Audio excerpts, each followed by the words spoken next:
Yes, greetings and the best of salutations. That will be prayer, power, peace, patience, and prosperity. I send out positive vibrations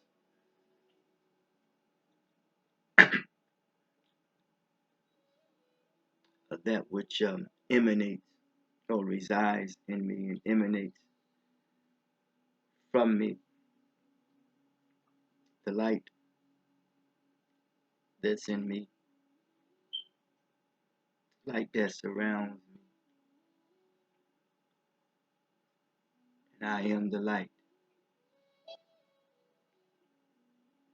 that's in you, the light that surrounds you, and you be that light. When I think of light, I think of it in a sense of knowledge, and it's a sense of security, whereas darkness and some um, linguistics um, terminology or language, it could mean insecurity. But we know that, but is a dispute word. It's also a conjunction that it adds to a sentence, it connects it. Is that the film develops in the dark. And it is a development process that things come about to become clear because you take a picture and it develops in that which you have taken through the lenses of the device, and that which you see, that which you want, the picture that you want to take, and it comes out. And hopefully that which comes out of me is clear. There's one clarity that says let your yes be yes and your no's be no. That's clear. May we hold on to this. But yes, I was just reflecting and thinking that which was in my spirit, for lack of a word, my energy,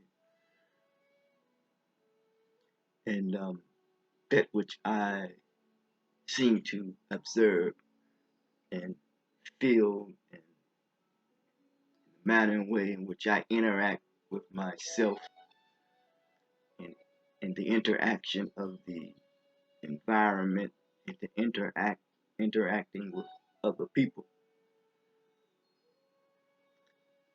that I come to this point, and when it pertains to that which is resonating in me, and I using this uh, means to be able to share and communicate. That's a beautiful thing when you look at uh, of creation. All of creation, it is communicating something. And but you look at the the human creation and the manner and way in which you look at one's features, it is communicating something, whether it be demographically or geographically. It is communicating life. Yes, life, the beauty of life. This sojourn, this pilgrimage, the transferring of power,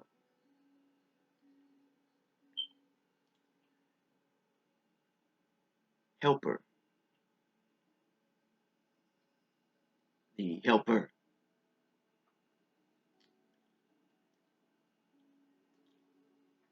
this pilgrimage, this transferring of power, this the power or the peeling away from being grim, being depressed, worried, depleted,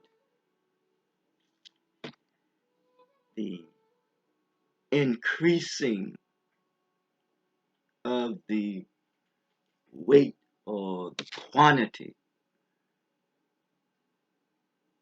of something. It could be wealth, be anything that has more to do with quantity without realizing the importance of quality. Yes, yes, we living in a performance-based culture and living in a society with supply and demand. Yes, I answered the phone like, "How may I help you?" It was a gentleman, brother by the name of Don Vinny.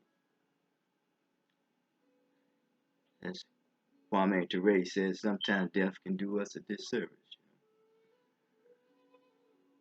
Physically left this plane of existence, but always answer the phone. How may I help you? And I say that. So, how may I help you?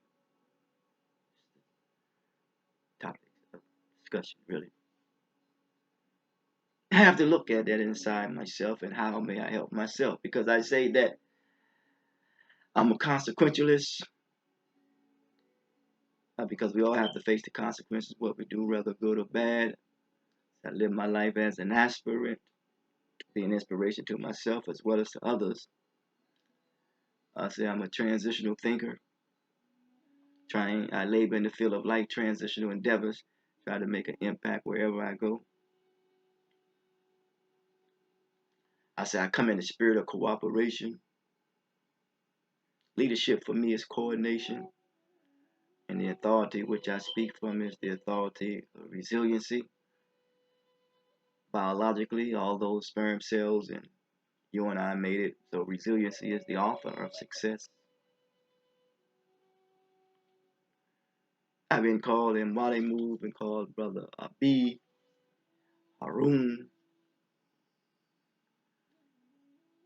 genuine thought leader,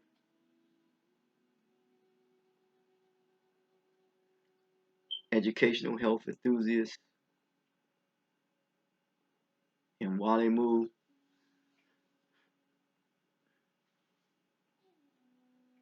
Sometimes I says I'm a Kohilif.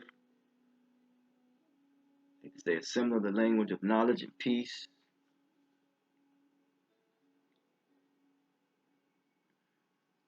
I like to say I'm Attorney General for Human Salvation, social interventionist. How may I help you? Conciliatory healer,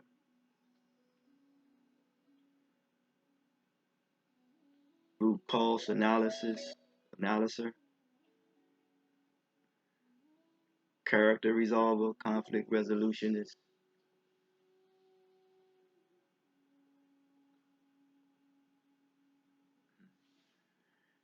things in which I offer.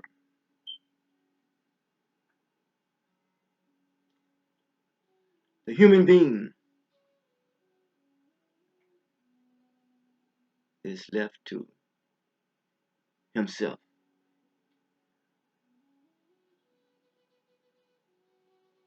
Without a friend, without a helper, rejected at home, cruelly treated abroad.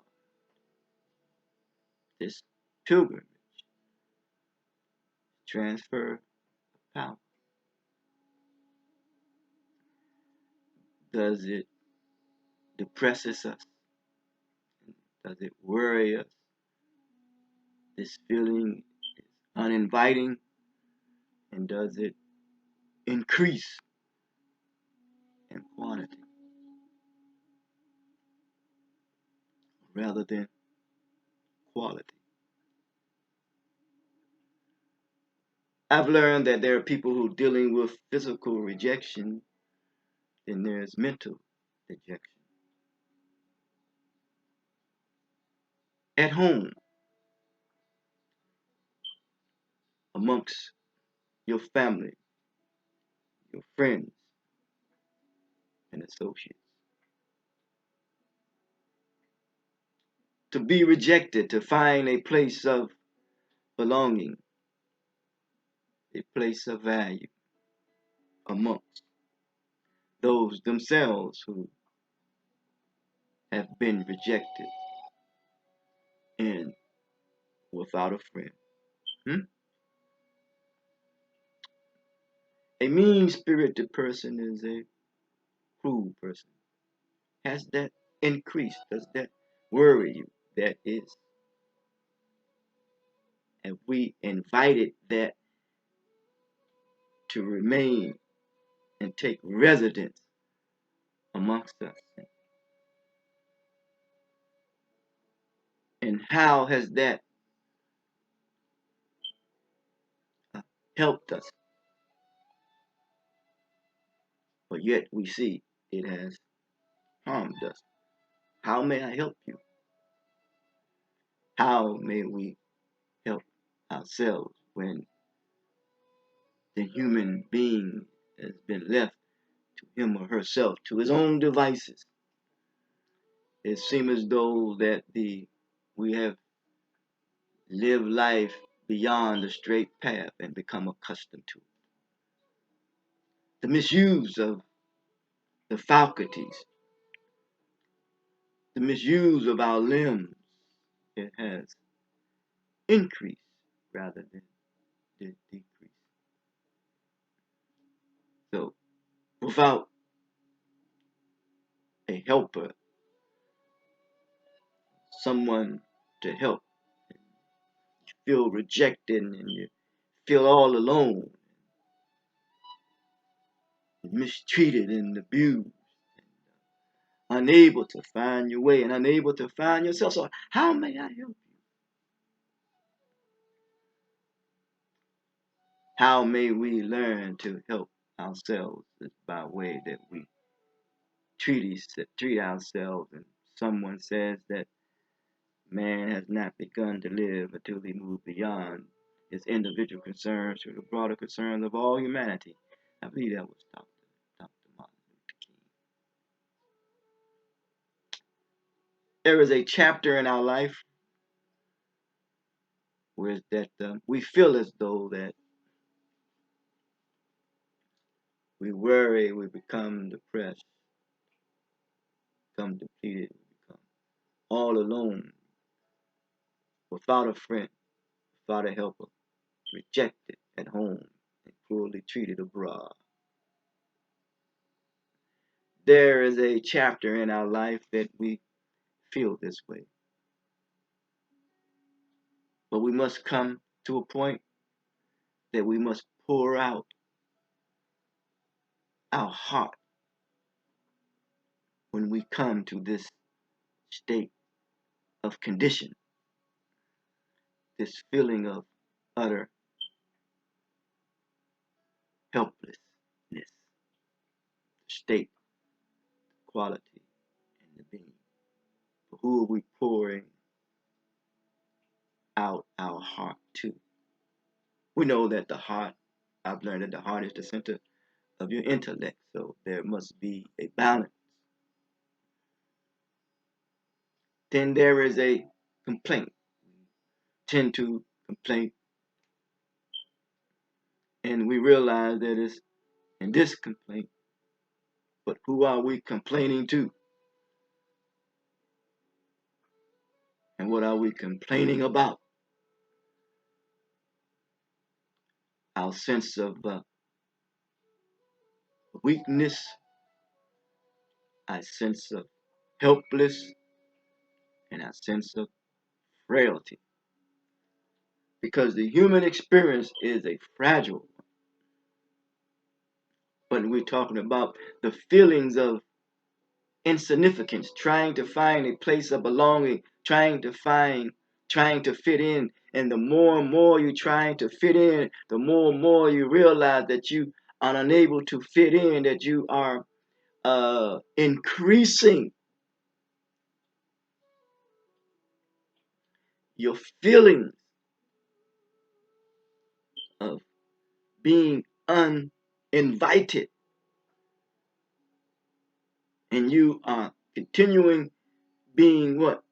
Pushed away and pushed aside. So there is a feeling of grimness that we all are trying to get away from. These grim moments in our lives. This, and fact about it, not only it is depressing, but we must realize that we must not continue to consume it, for it is forbidden to do so. So we must come out from it and realize that from the conception, from the mother's womb, you belong. You belong. So the source of that which brings attention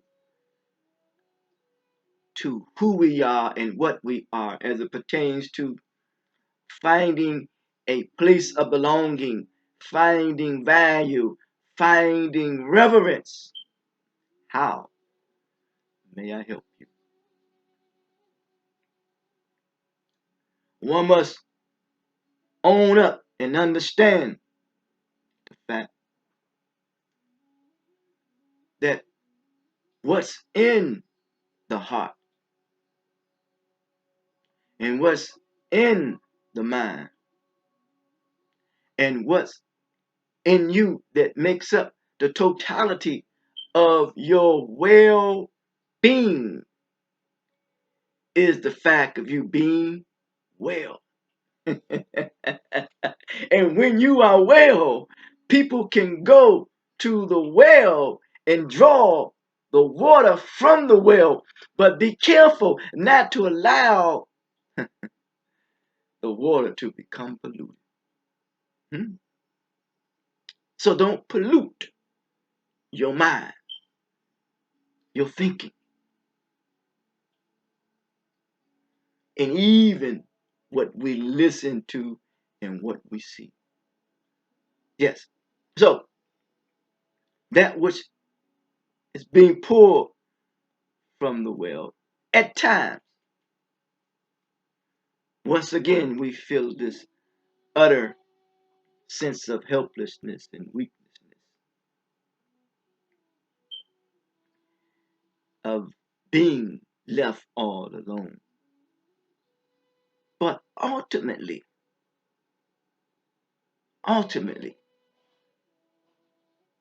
we have enough confidence,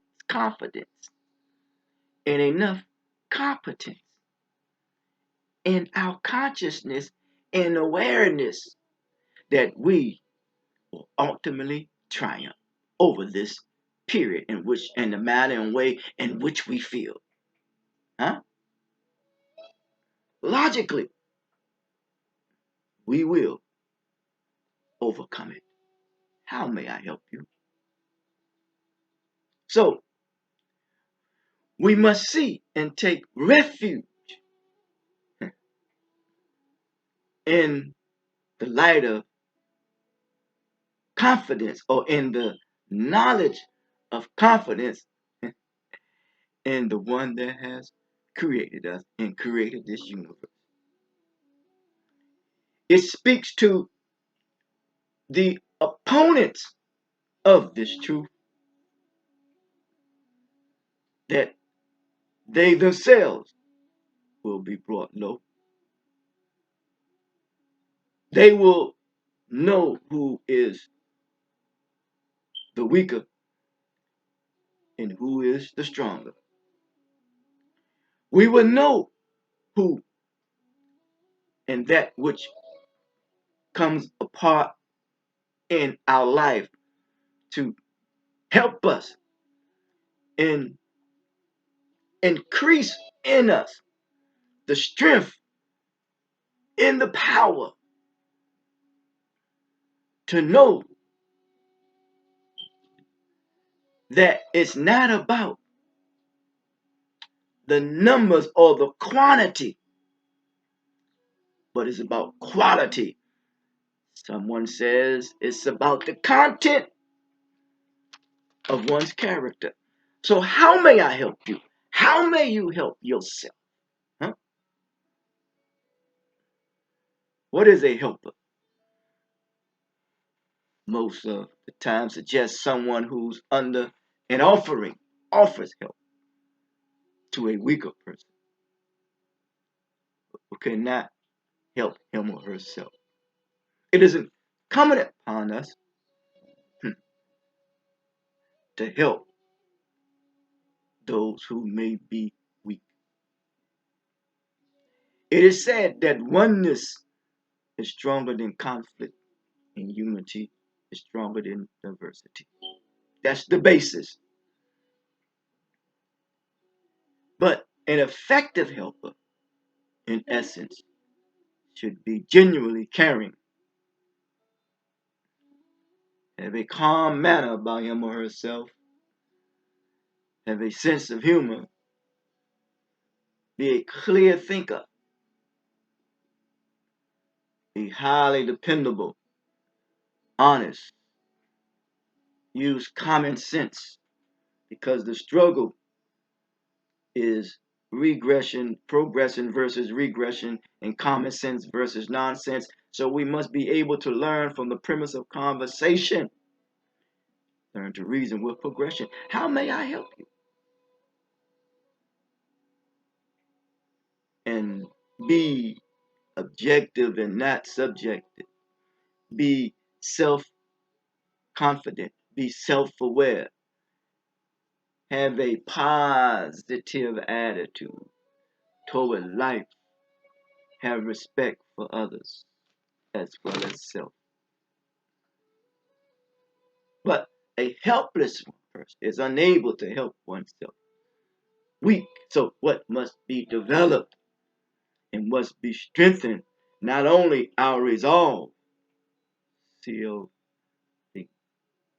Lewis maybe would say, but to strengthen our intellect, the development, to strengthen our intellect for the betterment of humanity. A helper means to advocate. It says in the I will send you a comforter. He will lead you and guide you to all truth. As a helper, holy Helios on Egypt, the light of knowledge will help you in your depressed state in spirit. A helper, the light of knowledge. When one comes and brings that light of knowledge, that's comforting. That's comforting. And when you find that light of knowledge that is in yourself, that's comforting. That's comforting. Because you belong. You do not have to force yourself, as Dr. Clark says, looking for legitimacy. It is your right to be here. And therefore, you were determined to be here through those sperm cells, and you made it here. It's your right to be here as a citizen. And that which represents citizen is civility, to be civil. How may I help you? As an advocate for reverential treatment,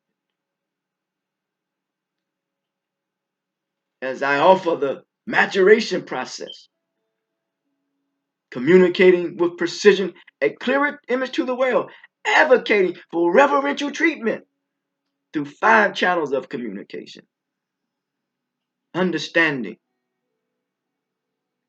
tolerance, temperance/temperament, confidence, and respect. The understanding, when there is balance, understanding speaks clearly, and that is designed to restore social credibility. How may I help you? The tolerance is designed to readdress social diversity, moving from a persecuted minority to a privileged majority, because when inspiration comes down, one's aspiration goes up. How may I help? Temperance, self-control, and beatitude. It is designed to revise social coherency, become more coherent, more cognitive, tension.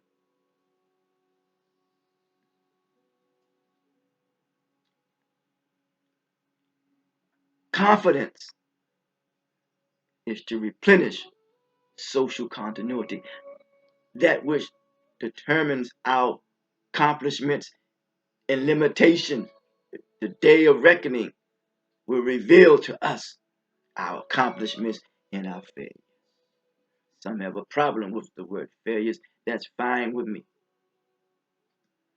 But we're talking about replenishing, because if you're being depleted, if you're being depressed,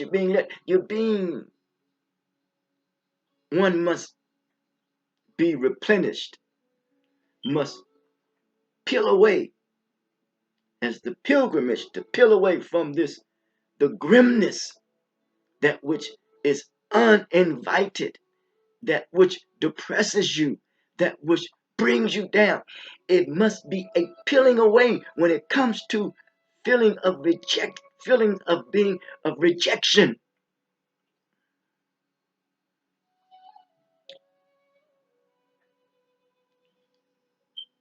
Reverence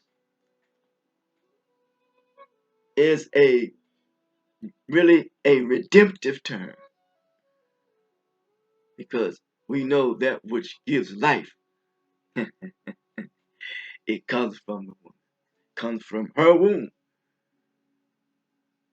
It is redemption time.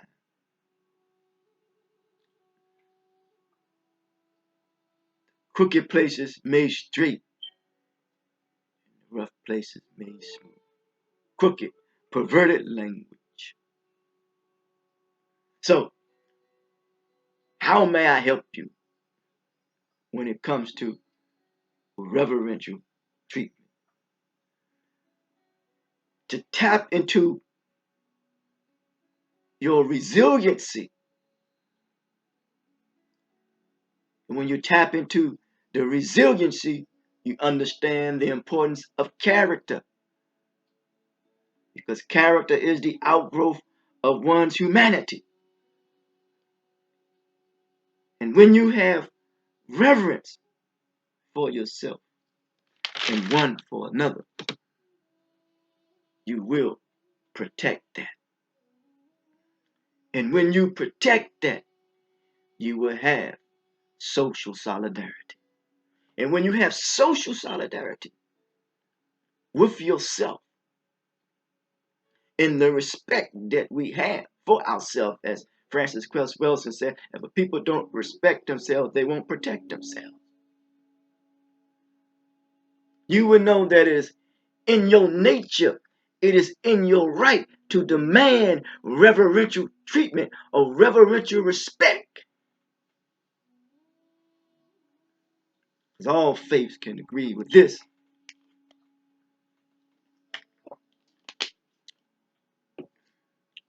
Treat people how you want to be treated.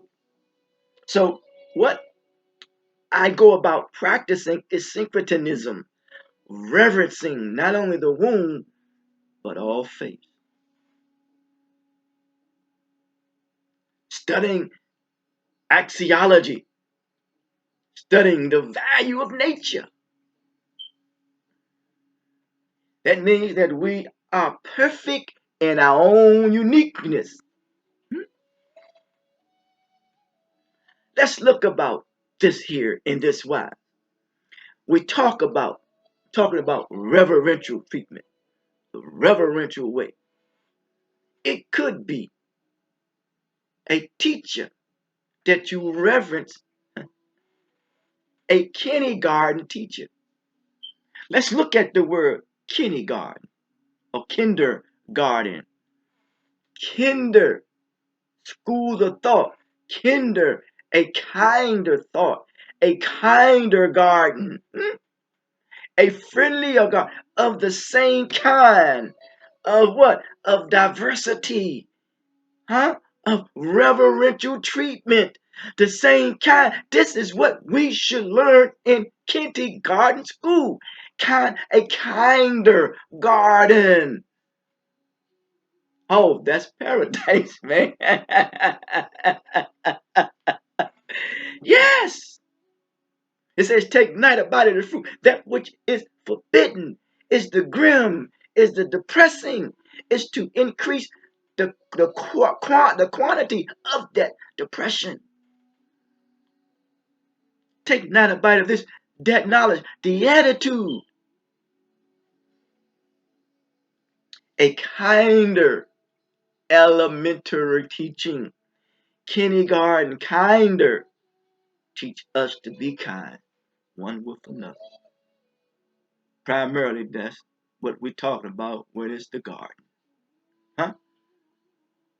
Because all that we have in this universe is the garden. But when we have the wrong attitude about it, and when we reach outside of ourselves, when it comes to our natural evolutionary process of our ability to be kind, but then when we go to this kinder garden,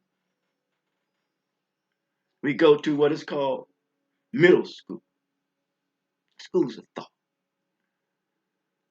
That which is in the middle is the filtering process, huh?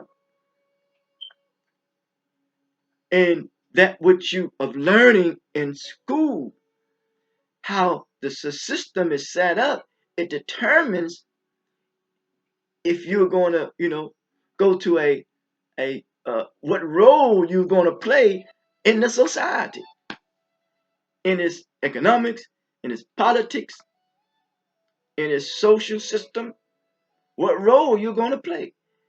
And some, instead of becoming more kinder, they become more crueler because people have treated them cruel, rejection, and cruelty abroad because the human experience and the weakness and the helpless and the frailtiness of it. That's why you never destroy the confidence of a child. So then, therefore, death, destruction, and the prison system, drugs, and all that other stuff comes into play. Huh? Something comes in the middle to interrupt and contaminate and poison the kinder spirit that's in you. Ain't that something, man? And then we go to high school, and then it becomes an addicted to that. So we become cruel. We become less kinder. We become more more mean spirited. And we get high on that. It's a fix to treat someone in that way. But the middle school, there must be a filtering out process. You're being filtered out in middle school. The kindness.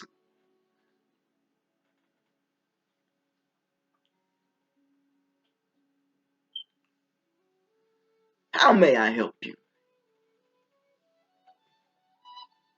We need reverential care, reverential treatment, reverential concern. That we be more considerate, more thoughtful, and more caring.